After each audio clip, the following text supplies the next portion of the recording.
नमस्कार। कैसे हैं आप सब। आए दिन व्हाट्सएप पर स्कैम्स का शोर होता रहता है, लेकिन इन स्कैम्स की इंफॉर्मेशन भी व्हाट्सएप फॉरवर्ड से ही मिलती है और लोग इन फॉरवर्ड्स को इतना ही सीरियसली लेते हैं जितना दया को जेठालाल। अक्कल है?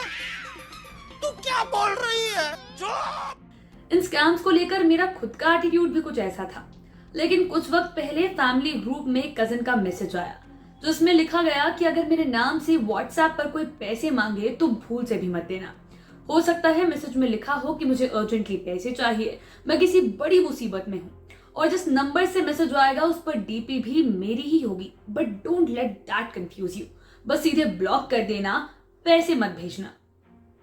वो मैसेज देखकर ऐसा लगा कि ये व्हाट्सएप चोर अब घर के दरवाजे तक आ गए हैं। इस इंसिडेंट से दिमाग में ये बात भी आई कि परिवार में बस किसी एक का व्हाट्सएप अकाउंट हैक हो जाने से कितने सारे लोगों की इंफॉर्मेशन अब कॉम्प्रोमाइज हो चुकी है।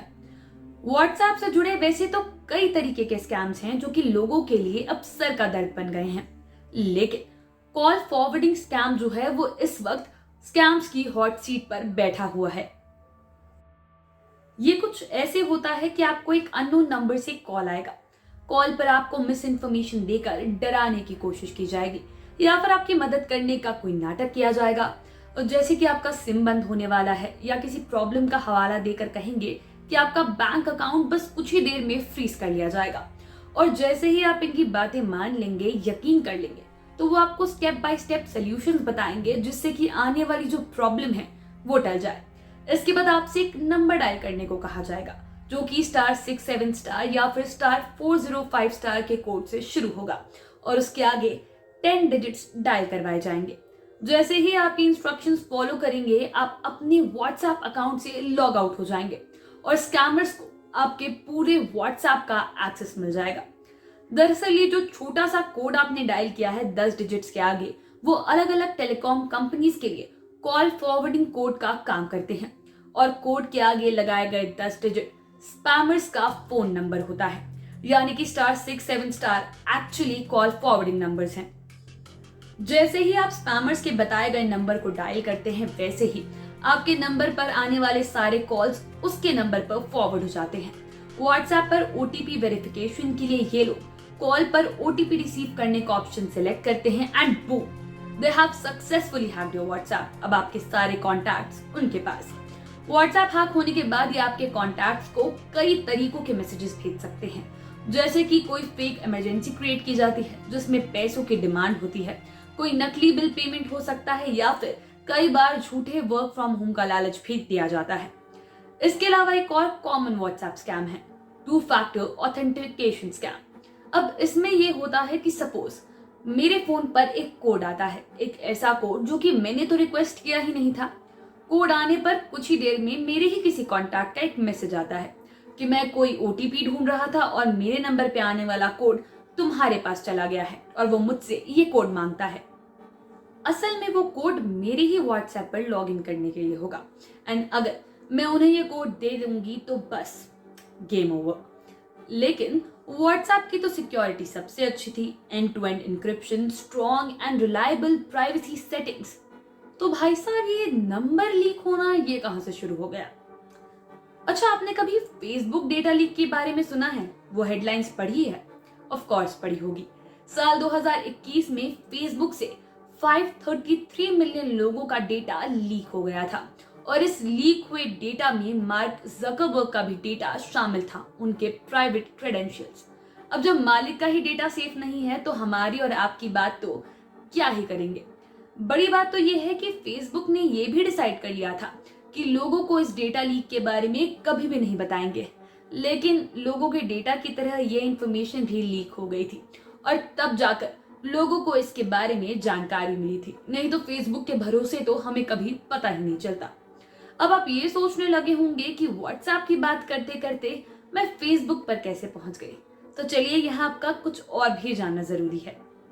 तो यहाँ ये जान लीजिए कि फेसबुक व्हाट्सएप का ओनर है, और एक सरप्राइजिंग फैक्ट ये है कि व्हाट्सएप ना जो एंड टू एंड एन्क्रिप्शन का ढोल पीटता है, सिक्योरिटी की बड़ी बड़ी बातें करता है, वो खुद ही फेसबुक के साथ आपकी काफी सारी जानकारी शेयर करता है। जी हाँ, पर्सनल इंफॉर्मेशन अनकंफर्टेबल है बट सच है।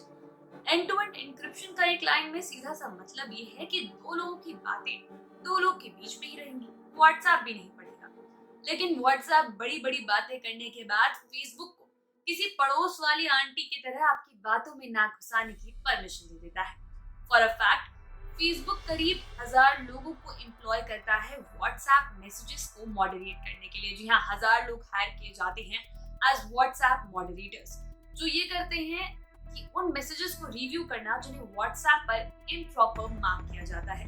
यानी कि दो लोगों की बातें सिर्फ दो लोगों के बीच में ही नहीं रहती और ना ही सिर्फ उनके बेस्ट फ्रेंड्स तक रहती है, बल्कि पूरी की पूरी फेसबुक टीम भी बड़े गौर से एक एक मैसेज को ध्यान से पढ़ती है।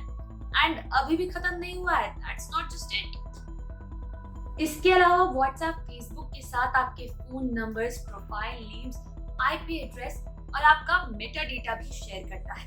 मेटा डेटा यानी कि जो मैसेजेस आपने भेजे हैं वो आपने कब भेजे, दिन में कॉन्टैक्ट को आपने कितनी फ्रीक्वेंटली कितनी बार मैसेज भेजे, ये सारी बातें भी व्हाट्सएप जो है वो फेसबुक के साथ शेयर करता है।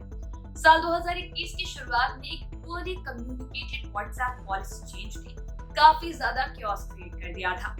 व्हाट्सएप ने लोगों से ये कहा, अपने यूजर से ये कहा कि या तो आप नई प्राइवेसी पॉलिसी को एक्सेप्ट कर लीजिए या तो आपके जो भी अकाउंट्स हैं उन्हें डिलीट कर दिया जाएगा। व्हाट्सएप के ऐसे कहने के बाद लोग काफी ज्यादा भड़क गए। लोगों को लगा कि व्हाट्सएप का डेटा बाकी ऐप्स के साथ अब पहले से भी ज्यादा शेयर करने वाला है, यानी कि प्राइवेसी जो है वो पूरी ही खत्म होने वाली है और लोग व्हाट्सएप छोड़ बाकी ऐप्स पर शिफ्ट करने लग गए। व्हाट्सएप के राइवल सिग्नल ऐप को इससे काफी फायदा हुआ। सिग्नल ऐप के डाउनलोड्स 35 गुना तक बढ़ गए थे। इसके बाद व्हाट्सएप ने अपने यूजर्स से माफी मांगी और सारे कंफ्यूजन को क्लियर किया, अपनी प्राइवेसी पॉलिसी को ठीक तरीके से समझाया। लेकिन इसके बावजूद भी प्राइवेसी सेटिंग्स देने का वादा किया, उन्हें बेटर करने का वादा किया, लेकिन लोगों को ये बेटर सिक्योरिटी व्हाट्सएप दे ही नहीं पाया। अब देखिए, स्कैमर्स जैसे ही आपके व्हाट्सएप को हाईजैक करने में सक्सेसफुल होते हैं, वो आपके कई सारे कॉन्टैक्ट्स पैसे निकालने की फिराक में मैसेज करते रहते हैं। अब उसमें से एक मेजॉरिटी सेक्शन स्कैम्स को आइडेंटिफाई कर लेता है और ऐसे लोगों से अपने पैसे और अपने आप को बचा लेते हैं, क्योंकि उन्हें पता होता है कि भाई साहब कुछ तो गड़बड़ है। लेकिन अगर इन लोगों को एक छोटी सी अमाउंट भी मिल जाती है तो ये इनके लिए सक्सेस है। तो अब यहाँ सवाल ये उठता है कि व्हाट्सएप के वीक डिफरेंसेस तो हमें इन लोगों से बचाने से रहे तो करे क्या? तो भैया बात ऐसी है कि अपनी सुरक्षा अपने हाथ।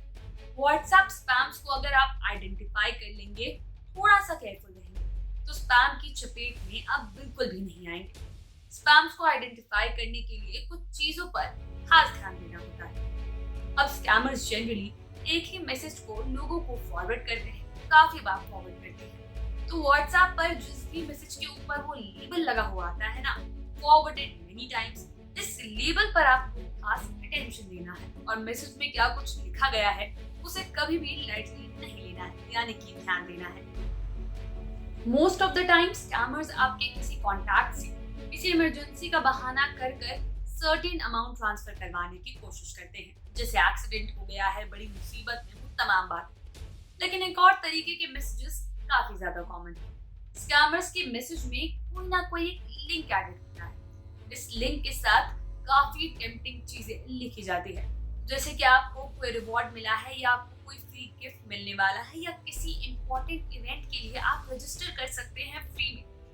अगर आप इन लिंक्स पर क्लिक करते हैं तो यहाँ पर आपसे कुछ पर्सनल डिटेल्स मांगी जाती है, जैसे कि आपका ईमेल एड्रेस, आपका बैंक अकाउंट, फोन नंबर्स अगर आपके पास कोई और है, और ये सारी चीजें। जब भी ऐसे कोई मैसेजेस दिखे तो लालच में पढ़ने के बजाय 2 मिनट जरा इस मैसेज को एनालाइज करिएगा और ये कोशिश करिएगा कि ये जो मैसेज आया है आपके पास, इसका सोर्स क्या है। अगर आप उसे वेरीफाई करने की 2 मिनट मेहनत करेंगे तो फ्रॉड से बच सकते हैं। एक और चीज है जिसे लेकर काफी केयरफुल रहने की जरूरत है, वो है फ्रॉड बिल पेमेंट्स। स्कैमर्स कई बार ऐसे मैसेज भेजते हैं जो आपको अर्जेंटली एक बिल पे करने के लिए कहते हैं। फॉर एग्जाम्पल, आपके इलेक्ट्रिसिटी बिल को पे करने के लिए बस 4 घंटे बचे हैं, अगर नहीं किया तो घर की पावर सप्लाई कट हो जाएगी। लोग कई बार जल्दबाजी में मैसेज के साथ आए लिंक पर पैसे भेज भी देते हैं, अमाउंट डिडक्ट हो जाती है और फिर उन्हें पता चलता है कि भाई साहब ये तो फ्रॉड हो गया। अगर आप ऐसे कोई मैसेज रिसीव भी करें तो जिस ऑफिशियल साइट पर आप बिल्स पे करते हैं, एक बार वो चेक कर लें।